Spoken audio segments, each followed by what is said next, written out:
Hello, everyone. Welcome to this week's Life Conversations with a Twist. I'm very excited to just have met Samantha.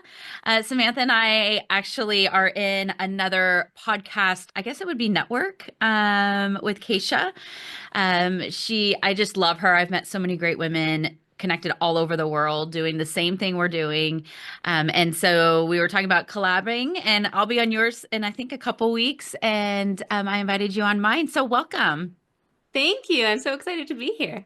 Yes, I just love this community of podcasters because it's a lonely world out here. And so not only like do we have the opportunities to connect and like be on each other's and support each other, but it's like ask the questions like, oh, I'm struggling with this or I'm struggling with that. And so it's nice to be able to be in a community that we're all speaking the same language. Yes, and I feel like since COVID, we've all been like working from home a lot, and I've been an entrepreneur since then too. So I've just been like staying in my little bubble, and this is my year of like expanding and meeting new people and connecting. So yeah, I'm all about it. I love it. Well, thank you for being here. So, tell us a little bit about who you are, where you live. We just found out like we're on the opposite sides of the country. So would love to like hear a little bit more about your everyday life. Yeah. So right now I'm living in Buffalo, New York. I was born and raised here. And in a nutshell, I am a single mom. My son is 4 years old. And prior to moving back to this area, I was living kind of all over the Northeast. I went to college in Albany, New York area. I lived in Boston, Massachusetts, which was amazing. I lived in Maine. Um, where else? I feel like there's another place in there. And then I actually got pregnant during COVID. And then I had my son in October of 2020. So he's a COVID baby. And I had him in the Outer Banks. So that was the final destination. And that was just I didn't realize how isolating it was Mhm. until now, looking back, especially I have a twin sister and she just had her daughter 10 months ago now. So seeing her experience of, her husband going to the appointments with her and just how supportive he is and whatnot. Anyways, we were living in the Outer Banks at that point with no family, no friends, and it was just really lonely. And it was December of 2020, so my son was 2 months old, that I think all of it just hit me. I feel like as a mom, there are just certain times where it's just, it all comes crashing down. And that was like the first time for me. And I didn't even know, I couldn't put words to it. It was just like overwhelmed, maybe. And that was like where I couldn't voice it to my husband at the time. I was like, I just need to get this out. And so I locked myself in a spare bedroom because I was like, I don't know what's going to come out of me. I'm up until this point, I was like, positive Polly or positive Pam, whoever she is. And so in my journal, I wrote vent sesh at the top, and then I wrote I feel like I'm dropping all of the balls. And I wrote dropping the ball in my work, in my marriage, as a mom, just responsibilities of like keeping the house clean, like staying on track with my fitness and whatnot. And it just felt so validating to like honor the hard stuff. Mhm. And from there, I just found so much peace in journaling. And that's kind of where my journey with not just journaling, but emotions Mhm. started, honoring the hard stuff and working through them to get to a place of direction and clarity and feeling how I want to feel. I That was a love long the story. honoring the hard stuff, right? Yeah. Because God, I was just thinking today, I own two businesses. I'm a podcaster. I host women's retreats. I have four children. I have a husband and I balance it all, right? And Wow. so it's just one of those things that it is overwhelming. And I love journaling. I want to dive more into the journaling thing because that's one thing that I think I probably am missing the boat on is I think I could probably flush out a lot of my emotions through journaling. So before this, you never journaled before. I quote unquote journaled, but what it looked like was affirmations. Mm. It was like, I am healthy. I am wealthy. I am, oh, now I'm playing that song in my head. You know that. Yeah. Um, like the I am statements or gratitude, but that also is very surface level. It was like, I'm grateful for my health or I'm grateful for my family, things like that, which I think it's a fine part of a routine. That's what it was for me. It was just like something I did in the morning and it made me feel good for like maybe an hour after that, but that was it. It didn't do anything for my life. It didn't help me process anything. It didn't help me tap into anything. And I didn't know that I wanted to or needed that at the time. But now I call it strategic journaling because that's what it really is. It's like, all right, I'm feeling overwhelmed. Let's process that because I don't want to feel overwhelmed. And we can like feel that on a daily basis, or we can feel it and like work through it eventually within like 10 seconds. So it's not like the goal is never to not feel the stress, the anxiety, the self-sabotage, the hard stuff. It's to feel it and to move through it. So that's how I use journaling now. Now, we didn't talk about whether I can ask these questions. So if you don't feel like answering it, I totally get it. But do you feel like part of your journaling process, I mean, I don't know how you and your husband, parted ways, but so was that part of like is you tell me how you guys broke up and then I'll ask the question. Yeah, I'm an open book, so you can Okay, ask me okay. anything. Yeah. Yeah. So that night that I just mentioned, it was December of 2020. And it wasn't like I was like, ooh, this is my new habit. I'm gonna journal every single day. It was more so something that I just tapped into when I felt the big emotions where I was like, whoa, I'm like very, XYZ. But yes, I eventually we were so living in the Outer Banks at that time, and he could tell that I was lonely and I like needed some support. And he was the one that suggested moving back to my hometown. And I knew that that was best for me and the worst decision for us as a family. And I knew it in my bones. I'm like getting the chills as I even say that. And I journaled about it because I was like, I don't know what to do because I know this is going to be so amazing. It's what I want. Like always wanted to raise my son near my family, like, immediate family. But I know that like my husband won't be happy here. And in my journaling, I didn't come to any conclusions because of course this is what I wanted. But Mhm. I had those fears. So I used my journaling to just process like the very real fears instead of just like, crossing my fingers, hoping for the best, just hopeful wishing, right? And so that was the beginning. And then once we actually moved here, you know, he he was, I would like to say that it was, I don't like saying this, but it was like an emotionally abusive relationship where he would just shut down. I was always walking on eggshells, and it was this way our entire relationship. It was just when I moved home and had the support of my family and this tool of journaling, it became so clear of what I wanted and what I deserved. And was giving him the opportunities and finally speaking up and like Mhm. telling him like wait, this is what I need, this is how I need it from you. And honestly, having my son was a big part of this too, Yeah. because I realized I like my son comes first now, and that means I don't want to come last. Whereas before you have kids, I don't know, it's just kind of like you're floating, in a relationship. But I'm like, wait, I of course I'm gonna put my son like first, but like I also want to come first. And in the dynamic that we had, I was gonna come last. And so I needed to start speaking up. And so yeah, journaling definitely gave me that clarity and hope too.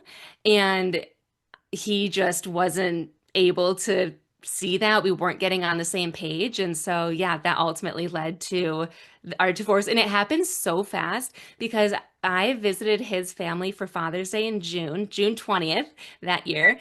And I told him, and at that time, I was like, I'm in it, right? Like, we're still married. On July 13th of that year, I was like, I'm done. I can't do this anymore. And so it happened. People always say, like, what's the reason you got divorced? And it's always like, oh, it's the birthday cake. Like he messed up the birthday cake, but it's like all these tiny things. But Mhm. yeah, journaling gave me a lot of clarity of like, no, this isn't it for me. So your son was like a year? 9 months. Yeah. Very similar story to myself. I had my daughter, and then my ex-husband and I we decided to have. We knew we wanted a second child, so we had a second child because we knew we wanted them and we wanted them both at the wedding. And so we had my son. And then that year, later that year, we got married. And I think we weren't even married a year. And I started going through a personal development journey. I started, reading the books and listening to the podcasts and working out. And just, it was like one of those things where I realized how unhappy that I was. And I didn't want to just stick it out for my kids. And because again, at the end of the day, it's really about creating a positive environment for them. And Hmm. so I decided to leave my ex-husband too. So it's interesting. I think I would love your opinion on this because I see this a lot, especially with doing these women's retreats. So many women like know that they need to go to these things and they want to go to these things, but I think there's like a little bit of a bird, like a husband being like, don't go because Mm. you're gonna want to leave me. You know what I mean? Like it gives them that space of like clarity of like, especially if they're like in an unhappy marriage or their life is unhappy. I Hmm. think that men kind of like have this like little insecurity about women doing personal development or doing retreats. I can see that. Hmm. My opinion and perspective is that the woman is afraid of what she's going to uncover. Hmm. I remember going to a Brendan Burchard conference, and this was in 2017, I think. Whatever it was before I got married, but I think I was engaged at the time. And I walked into that room on day one, and I had never been to a conference. So I was a little bit nervous of just like what it was.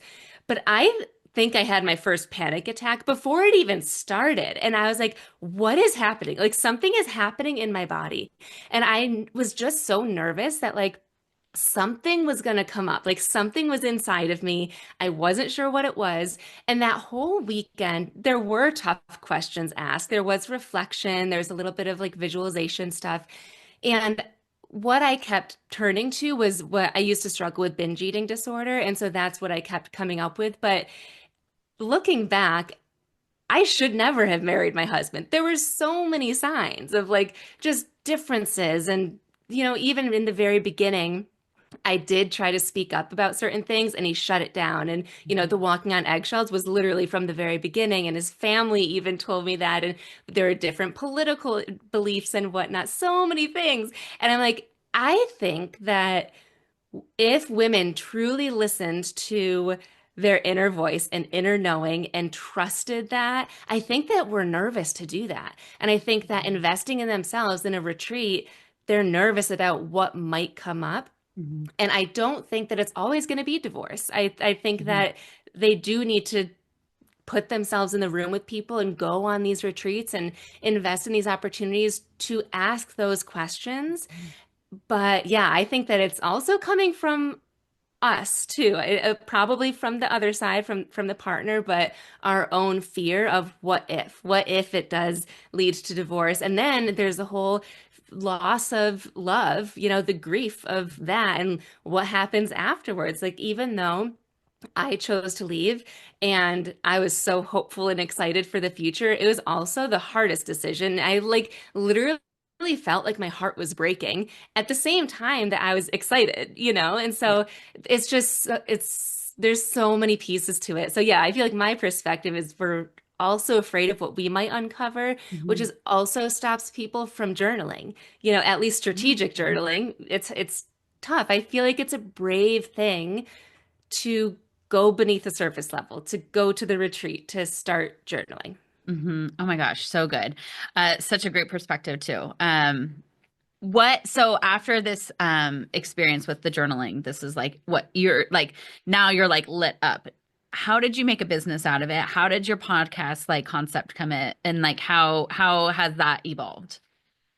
Yeah, so something silly that I was doing was I was, time lapses, the Mhm. videos. Mhm. I was doing that with my journals because I just thought it looked cool to like really quickly fill out a journal, for however long it took, like a full page or whatever. And I was doing that and posting it on my Instagram. And so a lot of my followers were seeing me journal and they were seeing me going through a divorce and they were seeing me lighting up and glowing. And so people started asking me questions of like, I'm going through a difficult relationship here, or it was like more so they were feeling unfulfilled in their career or whatnot. But these women started reaching out to me, asking me what I was doing in my journals, like how I was like feeling and what it appeared, like feeling so confident and all of these things. And it was I was like, huh? Like, what do you mean? I don't know. Doesn't everybody do this if they journal? And it was this eventual aha moment of like, oh, I guess I do it a little bit differently. I get right to the root of it because I'm like, I'm a mom. I don't have a lot of time. And so if I'm going to spend my time doing something, I need it to be worthwhile. So I just asked myself the question of, is there a process to what I'm doing? And I literally brought out my journals and I was like, all right, for most of my entries, is there a flow? And there was, and I came up with a process for it. And I started with a podcast because I was like, I don't know how to monetize this or what quote unquote offers to create or anything. And that felt safer for some reason. And I was literally like opening my I don't know why it felt safer to like literally air out my dirty laundry. The fourth episode is called the one where she chose herself, and it's my divorce story. But yeah, I was like literally airing out my dirty laundry and also sharing lessons along the way. But So you would then I did actually like read your journal on these podcasts, or not you word would for kind of like word, reflect on but what you wrote. yeah. Yep. In the Ah, beginning, that's what it was. And then okay. I remember one episode where it was do you watch The Bachelorette? It's been a minute, but yes, I was very Okay. much committed to it for a while.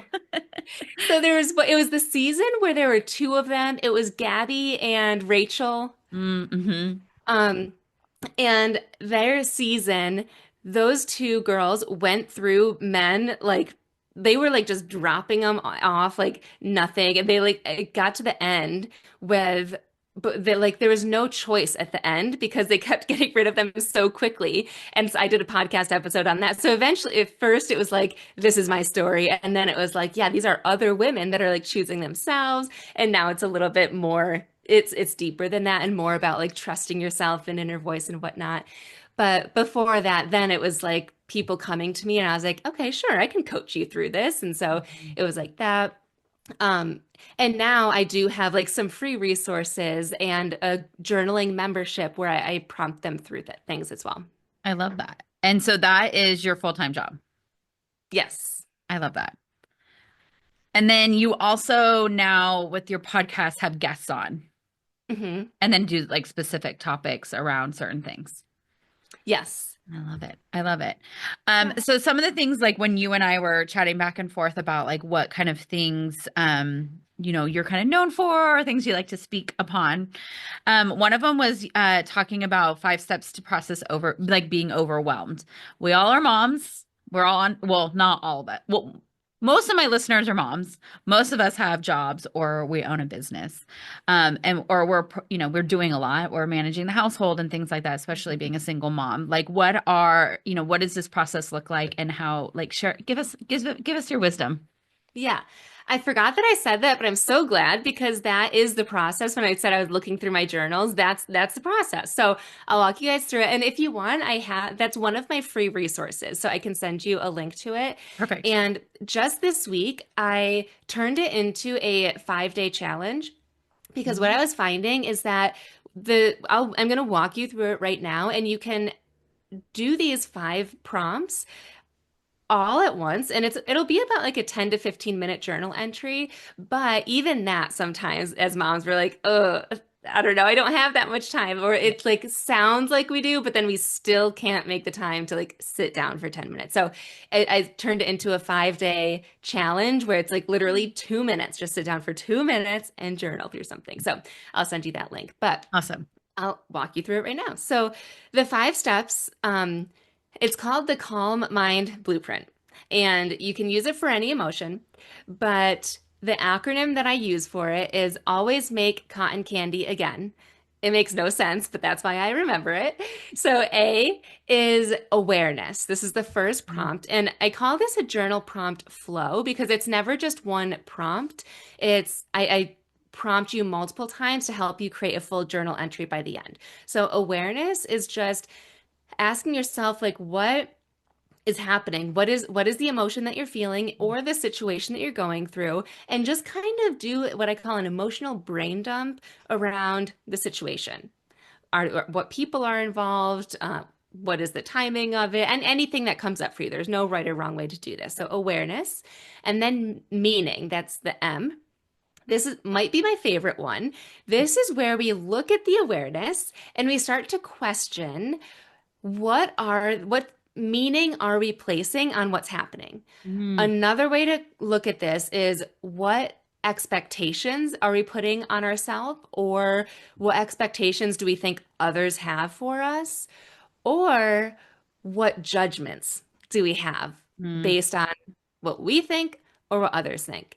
And this is really important because what I find with my clients and just generally women is that sometimes awareness is the first step to literally everything in life, but sometimes we become aware and then we're like, okay, we're aware.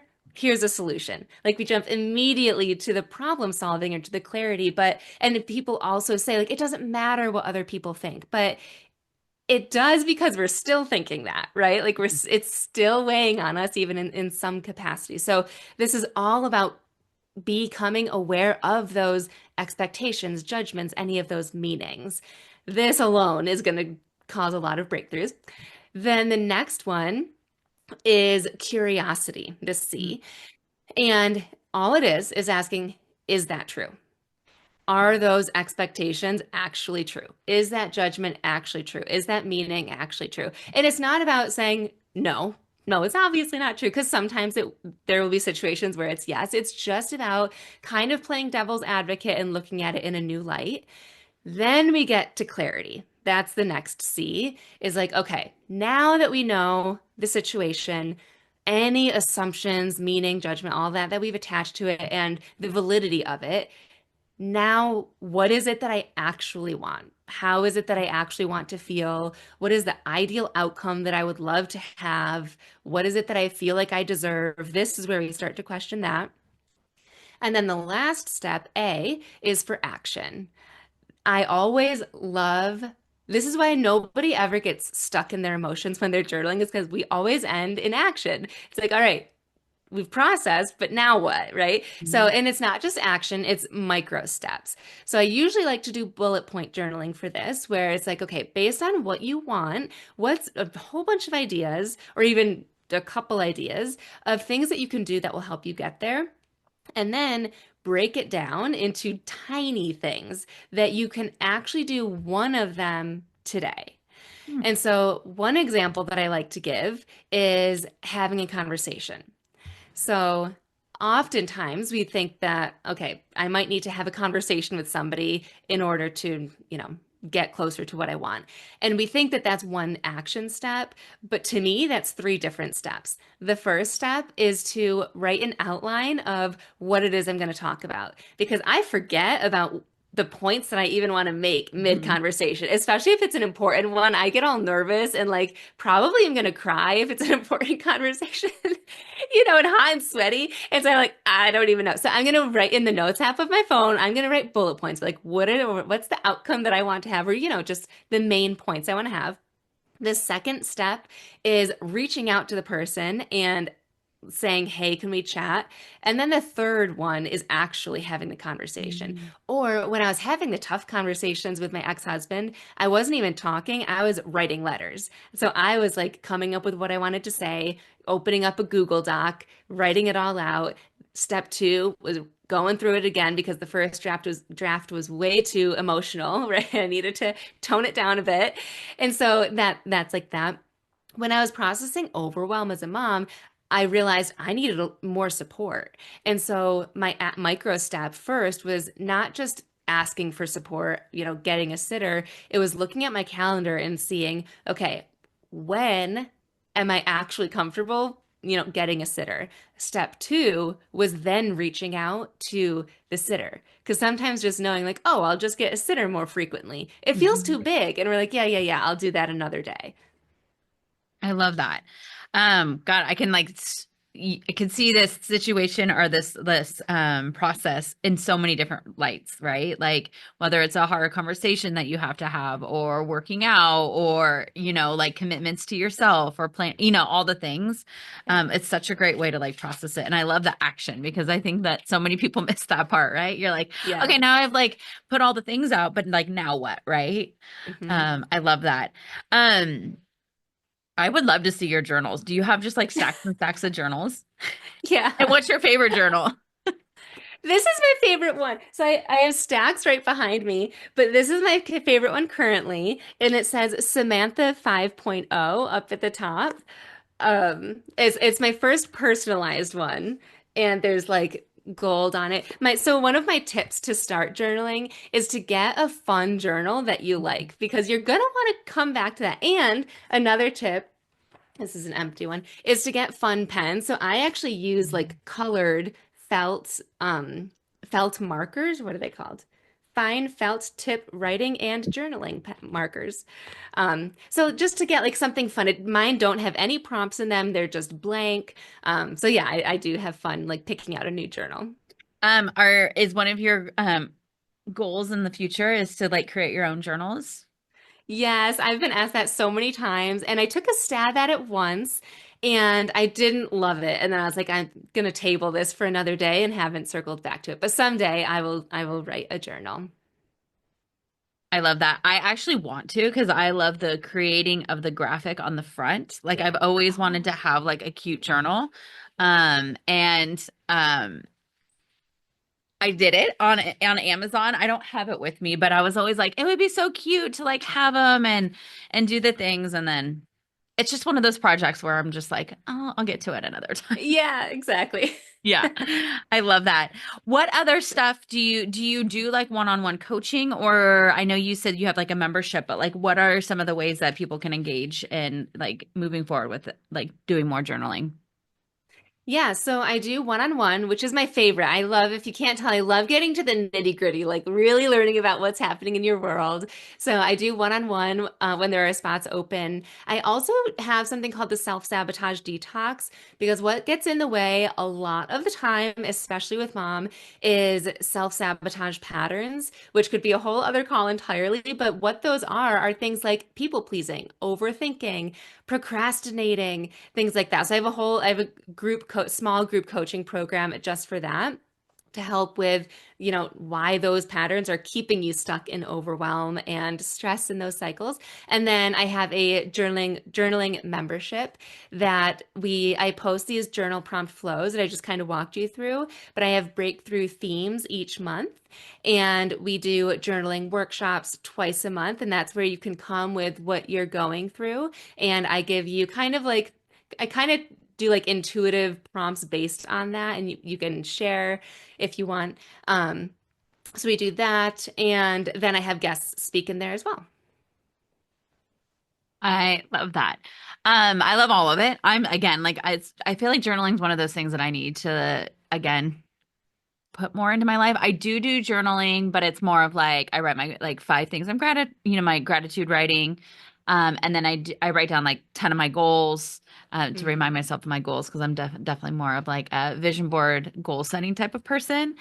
But if there's some advice for someone that's listening that might want to just start journaling as like an easy way to ease into it, like what do you recommend? Maybe like how much, how frequent, kind of setting them up for success. I love this question. I, in terms of like how frequent, how much, I would say to remove all expectations. I think that might be my second to best tip. One, like yesterday, I journaled and it was just a tiny paragraph. It was not a full page. And I know that some people out there say they journal a page a day. And to me, I'm like, that seems like pressure to fill up a full page. Some days I don't have that in me. Other days I have 3 pages in me, right? So removing the expectation of how much to write, removing the expectation of the length of time. Some people journal for 5 minutes, 10 minutes. And I say journal until you can't anymore. Some days that will be 10 minutes, other days that'll be 1 minute, and that's okay. So, whatever expectations that you have, remove them, throw them in the trash, and know that, like, literally anything, one sentence is getting that out of your brain and onto paper and off of your heart onto paper, and you can move on lighter throughout the rest of your day. And the second thing is that consistency really does help because you will start to feel better. And I remember I was feeling so good that I stopped and for about a month, and then I went to my therapy session and I was like, "Oh God, I need to get back to this."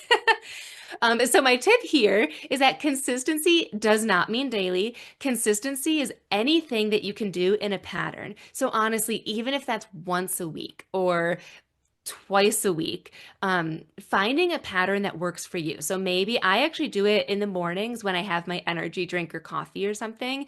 So, and that's just kind of like my trigger. It's like, oh, I'm making my pre-workout. I'm going to also journal. But maybe for you, it's when you get into bed or your lunch break, and just commit to 2 days a week or something and choose to feel proud about that. It doesn't need to be daily. I love that so much because again, it's all, I'm with you on consistency, and I always tell people, especially with like goal setting, and they're like, oh, well, I want to work out, and they're like, we're gonna get in there and we're gonna work out 1 hour every day a week, and I'm like, start small, just do 2 days a week, maybe Mhm. three, and then ease your way into it when you feel like you can do more. But I love Yeah. that. Anything else? I know in the show notes we'll put like how they can find you. We'll give you the link for your free resources, obviously link to your podcast. What other things, like other ways people can like find you, or other things that you offer for your listeners? So other ways that the main way to find me is on Instagram at samantha.s.says.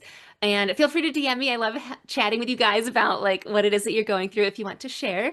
Um, but I would say, and I do offer free calls if you ever are nervous. Like going back to that, like being afraid of like what's inside is, at least for me, it was very real. So I feel like if anyone listening does have that lingering feeling of like, yeah, there's something there, my suggestion would be to face it, because on the other side of that is so much calm and peace and freedom. And I know that it can feel very scary because it's the unknown, Mhm. but your joy is on the other side of that. And so just lean into that, and also lean into community, right? Lean into, this podcast and all of the other people in your life. If you don't have people in your life, meet people like us on this podcast and whatnot, because there are so many people that are out there that want to support you through everything in life, the highs and the lows, the successes and those times that you need others.